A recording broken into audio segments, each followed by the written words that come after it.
ಹಿಂದೂ ದೇಗುಲಗಳಿಂದ ಹಗಲು ದರೋಡೆಯ ವಿಚಾರಕ್ಕೆ ಸಂಬಂಧಪಟ್ಟಂತೆ ಹಿಂದೂ ಸಂಘಟನೆಗಳು ಆಕ್ರೋಶವನ್ನ ವ್ಯಕ್ತಪಡಿಸ್ತಾ ಇದ್ದಾವೆ. ಧಾರ್ಮಿಕ ದತ್ತಿ ಇಲಾಖೆಯ ಕಾಯ್ದೆ ತಿದ್ದುಪಡಿ ಏನು ತರ್ತಾ ಇದೆ, ಅದಕ್ಕೆ ವಿರೋಧವನ್ನು ವ್ಯಕ್ತಪಡಿಸ್ತಾ ಇದ್ದಾವೆ.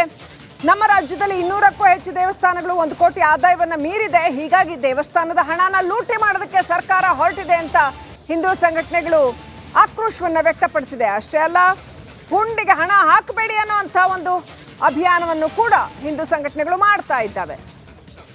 ಕಾಣಿಕೆಯನ್ನು ಹಾಕಬೇಡಿ ಅಂತ ನೋ ಹುಂಡಿ ಕಾಣಿಕೆ ಅಭಿಯಾನ ಮಾಡ್ತಾ ಇದ್ದಾವೆ. ಸರ್ಕಾರ ಲೂಟಿ ಹೊಡಿತಾ ಇದೆ ದೇವಸ್ಥಾನಗಳ ಹಣವನ್ನ, ಹಾಗಾಗಿ ಹುಂಡಿಗೆ ಹಾಕಬೇಡಿ ಅಂತ ಸರ್ಕಾರದ ವಿರುದ್ಧ ಹಿಂದೂ ಪರ ಸಂಘಟನೆಗಳು ಆಕ್ರೋಶ ವ್ಯಕ್ತಪಡಿಸಿದ್ದಾವೆ.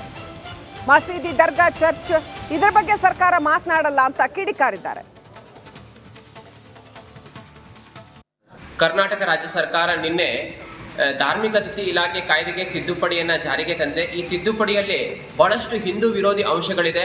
ಆ ಸೆಕ್ಷನ್ 19ನಲ್ಲಿ ಕಾಮನ್ ಪೂಲ್ ಫಂಡನ್ನು ಅಂದರೆ 1 ಕೋಟಿಗೂ ಅಧಿಕ ಆದಾಯ ಇರುವಂಥ ದೇವಸ್ಥಾನಗಳ 10% ಕಾಮನ್ ಪೂಲ್ ಫಂಡಿಗಾಗಿ ಕೊಡುವಂಥ ನಿರ್ಣಯವನ್ನು ತೆಗೆದುಕೊಂಡಿದ್ದು. ಇದರಿಂದಾಗಿ ನಮ್ಮ ರಾಜ್ಯದಲ್ಲಿ ಸುಮಾರು 200ಕ್ಕೂ ಅಧಿಕ ದೇವಸ್ಥಾನಗಳ ಆದಾಯ 1 ಕೋಟಿಗೂ ಅಧಿಕ ಇದೆ. ಆ ದೇವಸ್ಥಾನಗಳ ಲೂಟಿ ಮಾಡುವಂಥ ವ್ಯವಸ್ಥಿತ ಷಡ್ಯಂತ್ರವನ್ನು ಮಾಡಿರುವಂಥದ್ದು ಗಮನಕ್ಕೆ ಬರ್ತದೆ. ಅದೇ ರೀತಿಯಲ್ಲಿ ಇವತ್ತು ಕಾಮನ್ ಪೂಲ್ ಫಂಡನ್ನು ಯಾವುದೇ ರಿಲಿಜಿಯಸ್ ಇನ್ಸ್ಟಿಟ್ಯೂಷನ್ಗೆ ಕೊಡುವಂಥ ವ್ಯವಸ್ಥೆಯನ್ನು ಮಾಡಿದರೆ ಅಲ್ಲಿ ಹಿಂದೂ ಅಂತ ಇಲ್ಲ. ಹಾಗಾಗಿ ಇವತ್ತು ಸಿ ಕ್ಯಾಟಗರಿಯಲ್ಲಿರುವಂತಹ ಅನ್ಯ ಮತೀಯರ ಮಸೀದಿಗಳಿಗಿರ್ಬೋದು, ದರ್ಗಾಗಳಿಗಿರ್ಬೋದು, ಚರ್ಚ್ಗಳಿಗೆ.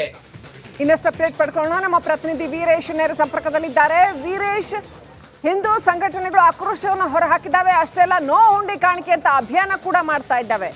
ಏನ್ ಹೇಳ್ತಾ ಇದ್ದಾರೆ ನಾಯಕರುಗಳು, ಹಿಂದೂ ಸಂಘಟನೆಯ ನಾಯಕರುಗಳು?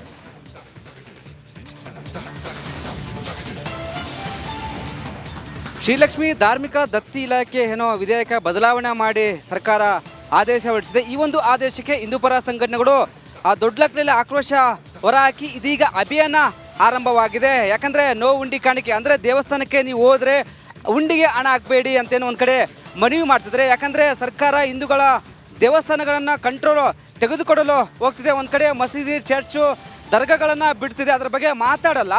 ಓನ್ಲಿ ಹಿಂದೂಗಳು ಹತ್ತಿಕ್ಕೋ ಕೆಲಸ ಆಗ್ತಿದೆ. ಕಾಂಗ್ರೆಸ್ ಸರ್ಕಾರ ಬಂದರೆ ಇದೇ ಸಮಸ್ಯೆ ಆಗುತ್ತೆ. ಹಿಂದೂಗಳ ಮೇಲೆ ದಬ್ಬಾಳಿಕೆ ಮಾಡ್ತಾರೆ, ಹಿಂದೂ ದೇವಸ್ಥಾನನ ಒಡಿವೆ ಕೆಲಸ ಮಾಡ್ತಾರೆ ಎಂಬುದು ಹಿಂದೂ ಪರ ಸಂಘಟನೆಗಳ ಒಂದು ಆಕ್ರೋಶ ಕಾರಣವಾಗಿದೆ. ಹೀಗಾಗಿ ಮುಂದಿನ ದಿನಗಳಲ್ಲಿ ದೊಡ್ಡ ಹೋರಾಟ ಮಾಡಲು ಹಿಂದೂ ಪರ ಸಂಘಟನೆಗಳು ಮುಂದಾಗಿವೆ. ಮತ್ತೊಂದು ಕಡೆ ಅಭಿಯಾನ ಸೋಷಿಯಲ್ ಮೀಡಿಯಾದಲ್ಲಿ ಆರಂಭವಾಗಿದೆ. ನೋ ಹುಂಡಿ ಕಾಣಿಕೆ. ಯಾಕಂದರೆ ದೇವಸ್ಥಾನಕ್ಕೆ ಸಾಕಷ್ಟು ಜನ ಹೋಗ್ತಾರೆ. ಸುಮಾರು 200ಕ್ಕೂ ಹೆಚ್ಚು ದೇವಸ್ಥಾನಗಳು 1 ಕೋಟಿ ಆದಾಯ ಮೀರಿದೆ. ಹೀಗಾಗಿ ಯಾರು ದೇವಸ್ಥಾನಕ್ಕೆ ಹೋಗ್ತೀರಿ ಹುಂಡಿಗೆ ದುಡ್ಡು ಹಾಕಬೇಡಿ ಎಂಬುದು ಈ ಅಭಿಯಾನದ ಉದ್ದೇಶವಾಗಿದೆ. ಮತ್ತೊಂದು ಕಡೆ ಸರ್ಕಾರದ ವಿರುದ್ಧ ಆಕ್ರೋಶ ಹೊರಹಾಗ್ತಿದ್ರೆ. ಯಾಕಂದರೆ ಆ ವಿಧೇಯಕೆಯಲ್ಲಿ ಸೆಕ್ಷನ್ 90ಯಲ್ಲಿ ಒಂದು ಕಡೆ ಧರ್ಮ, ಬಡ, ಅಗಸ್ತ್ಯ ಸಂಸ್ಥೆಗಳಿಗೆ ಈ ಹಣವನ್ನು ನೀಡುತ್ತೇವೆ ಅಂತೇನು ಒಂದು ಕಡೆ ಮೆನ್ಷನ್ ಮಾಡಿದ್ದಾರೆ.